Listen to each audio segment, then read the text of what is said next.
We're glad you're with us tonight. I'm Lynn Brooks. And I'm Terry Brewer. You've probably heard it before. A changing world requires innovative and creative thinking, and educators say that starts in the classroom. And that is why the new superintendent of the Tuscaloosa City Schools says he is proposing new changes to their curriculum. What's in the proposal and how it could affect your child's future is in our top story at 5 o'clock. Dr. Paul McKendrick revealed a list of curriculum and instruction challenges at Wednesday night's board meeting. The changes include world languages, expanded art programs, accelerated elementary grades, and content specialists in different subject areas. McKendrick said it's important to express the plan for this vision and then go from there.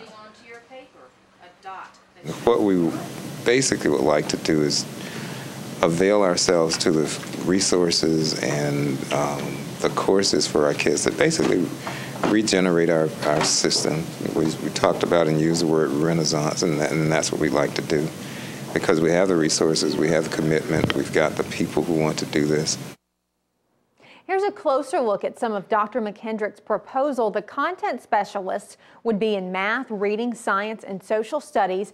They would work with teachers to develop strategies to improve classroom instructions, and middle school students could earn high school credit in courses like foreign language, science, and math. McKendrick said now they must take the recommendations to the board. McKendrick's contract is now official. School board members approved a salary of $195,000 a year.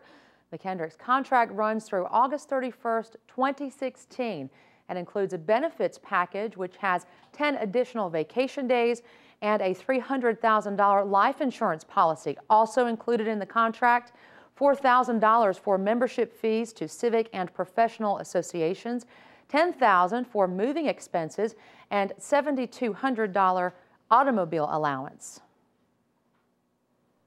City Schools officials have also approved their 5-year plan. In the 5-year plan, estimated costs for all schools in the city are around $114 million. That includes Alberta Elementary and University Place Elementary and Middle Schools that were damaged in the April 27th tornado. Director of Facilities Jeff Johnson says the schools are in the plan in case funding is needed for the schools down the road. We add the 2 schools that were destroyed to it because at a later date we might need additional funding, and that would ensure that we had those on our 5-year plan. So that was something we put in there, even though we don't have all the data in yet and everything in place yet on that. School officials say they are still waiting to see what their insurance company and FEMA are going to pay for the damaged schools. A University of Alabama student will be laid to rest this Friday. Funeral services for 25-year-old Trey Johnson will be at 2 p.m. at the Holman Headland Mortuary Chapel in Panama City. Johnson was a graduate student at the Capstone studying operations management. The Tuscaloosa Metro Homicide Unit says someone shot Johnson early Sunday morning at Sterling Crimson Apartments off 10th Avenue in Tuscaloosa. Investigators are still searching for a suspect. Johnson's father talks about the kind of person his son was. Trey was just a great kid. He always had a smile on his face. And when you got through talking to him, he made you feel like you were the best thing that ever happened. Well, the first thing we knew, we didn't know any details really. The chaplain and the officer came here and told me. Of course, you know, you can imagine what happened. Help out law enforcement if you can. If you have information, Crime Stoppers is a number to call, 205-752-STOP. The University of Alabama continues to grow with enrollment setting a record this year. 31,747 students are attending the Capstone this year. Officials say that's up 5% over 2010. The freshman class has set a record with more than 5,700 students. More than 26,000 are undergraduates and more than 5,500 are graduate students. According to U.S. News and World Report, UA is ranked 31st among public national universities and 75th among all universities. This places the Capstone in the top 5% of the colleges surveyed by U.S. News. Speaking of UA, for the first time in Tuscaloosa, legendary Crimson Tide coach Paul Bear Bryant is now being brought to life on the stage. Theater Tuscaloosa now presenting an original production of Bear Country. It's the tale of the life and career of the football coach who won the most college national championships in history. You can see it right now through October 2nd. It's at the Bean Brown Theater at Shelton State Community College. Today marked the kickoff of the 2011 Heart of Alabama Combined Federal Campaign. That celebration happened at the VA Medical Center today in Tuscaloosa. The money goes to about 2,000 organizations, including local, national, and international charities.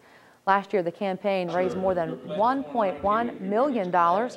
In West Alabama, about 20 groups will benefit from those donations, including the United Way of West Alabama and Caring Days. Organizers told us despite the current economy, donors continue to support their mission. We tell our donors, don't worry about the economy. Go out and just tell your donors what the CFC message is, and your donors will stand up. We know there's a recession going on, but we refuse to participate. The federal fundraising campaign started in 1961. Lots of people will remember 2011 as a year of natural disasters, including the storms that have impacted our part of the country. There have also been a number of earthquakes, including a couple small ones that have rocked Alabama. Terry joins us with a local expert with a national reputation. They're live in our studio to see if this could mean bigger things to come. Thank you, Lynn. Dr. John Vandelent is a professor at the University of Alabama. He's also an earthquake expert. We're certainly glad to have you with us. Very timely information. So we've had, in the past 2 weeks, an earthquake in Fayette, also in the Birmingham area. Then, of course, the one in Virginia recently.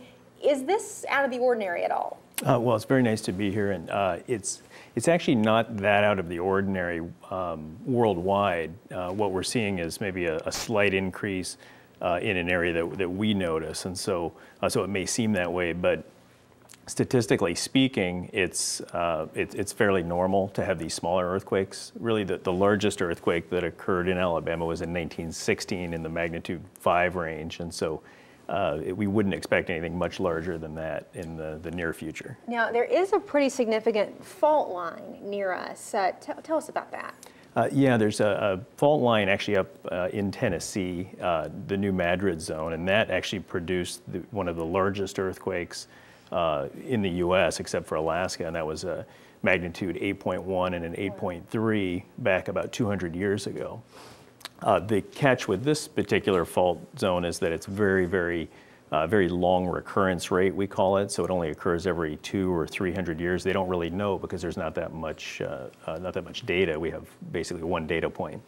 So if there were to be an earthquake along that fault line, would we feel it here in Alabama? Absolutely, we would shake. How much? There could be some light damage. I don't think we would collapse buildings, things like that, but we would definitely feel it, particularly in this when we're east of the Rockies, as we noticed from the quake out in Virginia near Washington D.C. That was it tends to shake a lot more as we get east of the Rockies than the California-style quakes, and that's a function of the soil type as well as just the dynamics. We only have a few seconds left, but it seems like we have had a number of natural disasters this year of all kinds. What's behind that from a scientific standpoint? It's really, from a scientific standpoint or statistically, there's not really any more other than they happen to have hit population centers. If we went back over the thousands and thousands of years, we would see that they may have hit similar areas. It's just there wasn't a population center there. So we're getting more people in larger areas.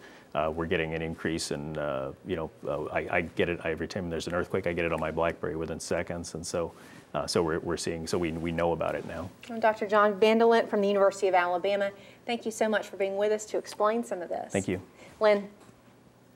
The mysterious disappearance of a Real Housewife has been solved. She had apparently gone on a new journey. Michaela Salahi was found safe and sound Thursday with a member of the rock band Journey. Salahi first came into the spotlight when she and her husband crashed a White House state dinner, then for her appearance on the Bravo TV show Real Housewives of D.C. Salahi's husband reported her missing Tuesday. He says it's premature to say if the couple would divorce.